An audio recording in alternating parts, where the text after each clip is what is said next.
లేక దీనికి సంబంధించి పూర్తి విశ్లేషణ అందించడానికి మనతో జాయిన్ అవుతున్నారు సీనియర్ విశ్లేషకులు మురళీ మనోహర్ గారు. నమస్కారం అండి మురళీ మనోహర్ గారు. మురళీ మనోహర్ గారు నమస్కారం అండి. నమస్తే అండి. సో మురళీ గారు, అమిత్ షా స్పీచ్ విన్నారు. ఆయన స్పీచ్ లో బంగ్లాదేశీ ఇన్ఫిల్ట్రేటర్స్ ఎవరైతే ఉన్నారో వాళ్ళందరినీ కంట్రీ వైడ్ గా ఐడెంటిఫై చేసి మొత్తం అందరినీ కూడా డిపోర్ట్ చేస్తామని చెప్తున్నారు.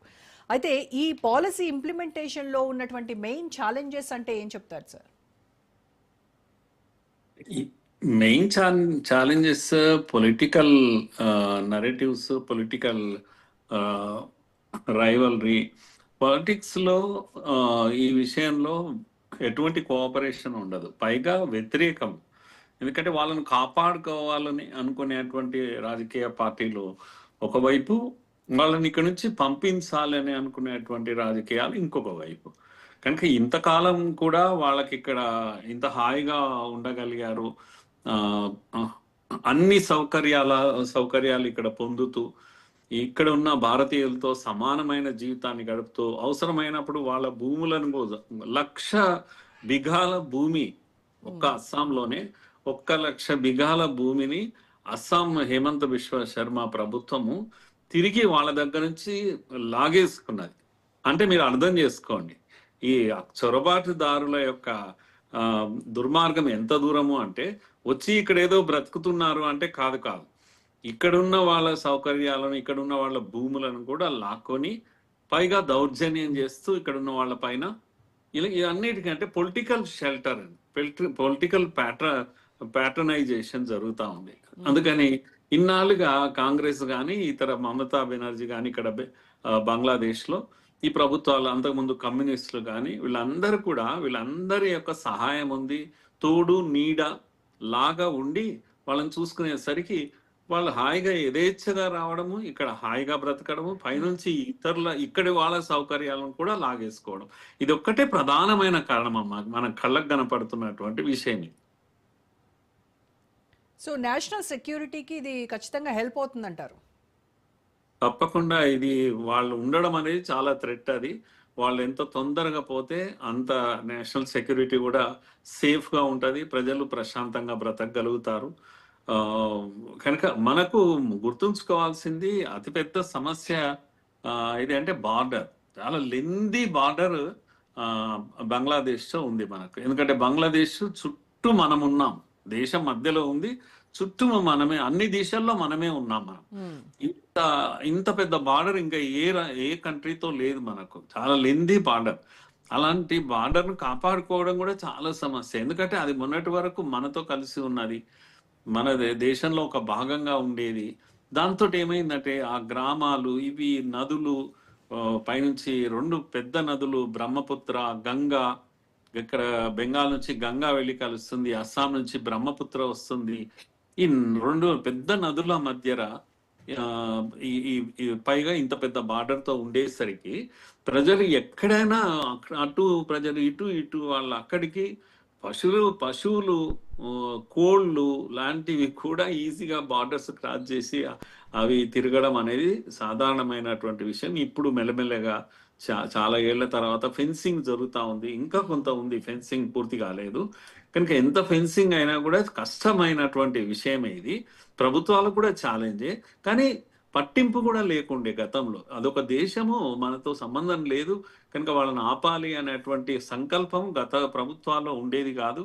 దాంతో వాళ్ళు చొరబడ్డారు. పైగా 71 వార్ తర్వాత, వార్కు ముందైతే పూర్తి కలిసే ఉన్నాం అనుకోండి, వార్ తర్వాత విడిపోవడం అనేది ప్రారంభించిన అక్కడ జీవనోపాధి, స్టాండర్డ్ ఆఫ్ లివింగ్ ఇవన్నీ తక్కువ కావడంతో విపరీతంగా వచ్చేవాళ్ళు. ఆ విధంగా శరణార్థులుగా వస్తే సమస్య లేదండి. శరణార్థులు కాకుండా ఒక ఉద్దేశపూర్వకంగా, ఒక ప్లాన్ ప్రకారంగా పైనుంచి ఒక మాడ్యూల్, టెర్రర్ మాడ్యూల్స్ గా ఇక్కడికి రోహింగ్యాలు అలాగే వస్తున్నారు, బంగ్లాదేశ్ చొరబాటుదారులు కూడా అలా వస్తున్నారు. ఇది మనకు ఈ రోజు ప్రమాదకరంగా మారింది. అందుకే ప్రభుత్వాలు, ఇది పొలిటికల్ ఎజెండాగా మారిపోయిందండి ఇప్పటికైతే. సార్, హిమంత్ బిశ్వ శర్మ చెప్తూ ఆయన వలసల వెనుక విదేశీ కుట్రలు ఉన్నాయి అని చెప్పారు. అంటే ఇది ఎంతవరకు వాస్తవం అంటారు? ఇది రీజనల్ స్టెబిలిటీపై ఏమైనా ఇంపాక్ట్ చూపిస్తుంది అంటారా? తప్పకుండా. ఇప్పుడు ఆల్రెడీ మనకు థ్రెట్స్ రావడం మొదలు పెట్టేసింది. చికెన్ నెక్ మేము కట్ చేస్తామని. ఎంత ధైర్యం కావాలి? చొరబాటుదారుల సంఖ్య మీరు చికెన్ నెక్ చుట్టూ కనుక చూస్తే ఆ ఆ ఆ భూభాగాల్లో వీళ్ళ సంఖ్య ఇంకా ఎక్కువ ఉంటుంది. కనుక దాంతో ఏంటంటే థ్రెట్ ఇంకా ఎక్కువ అయిపోయింది మనకు. మనం భూభాగాన్ని కాపాడుకోవడమే కాదు, ఇంటర్నల్ థ్రెట్ గా మారిపోయింది ఇది. అందుకే ఎస్ఐఆర్ అనేది చాలా సీరియస్ గా తీసుకున్నది మోడీ ప్రభుత్వం. ఎస్ఐఆర్ ఎవరు వ్యతిరేకిస్తున్నారో వాళ్ళంతా కూడా కేవలము దీన్ని ఆపాలని, ఎందుకంటే గుర్తించడం ప్రారంభమైంది. మీరు చూస్తున్నారు మొదటిసారి దేశంలో వందలాది మంది వేలాది మంది రోజు తరలి వెళ్తా ఉన్నారు. బార్డర్స్ లో క్యాంపులుగా కూర్చుంటున్నారు అక్కడ వెళ్ళేసి, బార్డర్ క్రాస్ చేయలేక. ఇది ఎప్పుడైనా చూసామా? మనము కళ్ళతో ఎప్పుడు చూడలేదు. కనుక ఇది ఇప్పుడు జరుగుతా ఉంది. ఎందుకంటే వాళ్ళకి ఏదో జైలు శిక్ష పడుతుంది, 10 లక్షలు జరిమానా పడుతుంది, ఇలాంటివన్నీ వినేసరికి ఎప్పుడూ లేని విధంగా ఈరోజు వాళ్ళు పారిపోవడం జరుగుతా ఉంది లక్షల సంఖ్యలో. కనుక ఈశాన్య రాష్ట్రాలు మనం కాపాడుకోవాలి. 7 రాష్ట్రాలు అంటే ముఖ్యంగా మనకు, ఎందుకంటే నేపాల్ దగ్గరగా చైనా యొక్క థ్రెట్ అక్కడ ఉంది. తర్వాత ఇక్కడ బంగ్లాదేశ్, పాకిస్తాన్ ఇంకోవైపు ఆపరేట్ చేస్తూ ఉంది టెర్రర్ గ్రూప్లను. కనుక చికెన్ నెక్ ప్రాంతం ఏదైతే ఉందో అది సిలిగురి ఏరియాలో ఆ చిన్న ప్రాంతం, దాన్ని ఏదో కట్ చేస్తామనే వీళ్ళు అంటున్నారు. అంత ఈజీ కాదు. అవసరమైతే బంగ్లాదేశ్నే కట్ చేస్తాం మనం. బంగ్లాదేశ్ అనవసరంగా చికెన్ నెక్ కాదు, ఉన్న తన బాడీ కూడా సగం డివైడ్ అయ్యేటువంటి ప్రమాదం ఉంటుంది. అది అందుకొరకు ఆర్మీ వైజ్ గా లేకపోతే మిలిటరీ చర్యల్లో మనం తీసుకోగలుగుతాం. కాకపోతే హ్యూమన్ బీయింగ్ గా మనం అదైతే నంబర్ ఏదైతే ఉందో వాళ్ళను మనము విడదీయడం కూడా చాలా కష్టం. వాళ్ళ భాష ఇదంతా కూడా బెంగాలీ భాష ఉంటుంది. పాకిస్తాన్ ముస్లింలాగా ఉండదు వాళ్ళది. కనుక కల్చరల్ కూడా చాలా వన్నెస్ ఉంటుంది బెంగాల్ తోటి. ఇవన్నిటి సమస్యలు అక్కడ మనకు మొదటి నుంచి ఉన్నటువంటి సమస్య. ఈ మధ్యన మీరు డూబ్రీ జిల్లాలో ఒక హనుమాన్ టెంపుల్ దగ్గర ఆవు తలను వేసి వెళ్ళారు.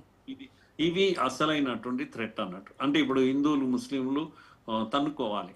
ఇప్పుడు అస్సాంలో కానీ బెంగాల్లో కానీ ముస్లింలు ఉన్నారు. ముస్లింలు మన భారతీయ ముస్లింలు ఉన్నారు. కనుక భారతీయ హిందువులు ఎవరితో ఫైటింగ్ చేయాలి? ఇప్పుడు బంగ్లాదేశ్ ముస్లింలతో ఫైటింగ్ చేయాలి. కానీ పొరపాటున ఒక్క భారతీయ ముస్లిం పైన గొడవపడ్డా, లేదా భారతీయ ముస్లిం హిందూ పైన గొడవపడ్డా హిందూ ముస్లిం సమస్యగా మారిపోతుంది. సెన్సిటివ్ ఇష్యూ ఇది.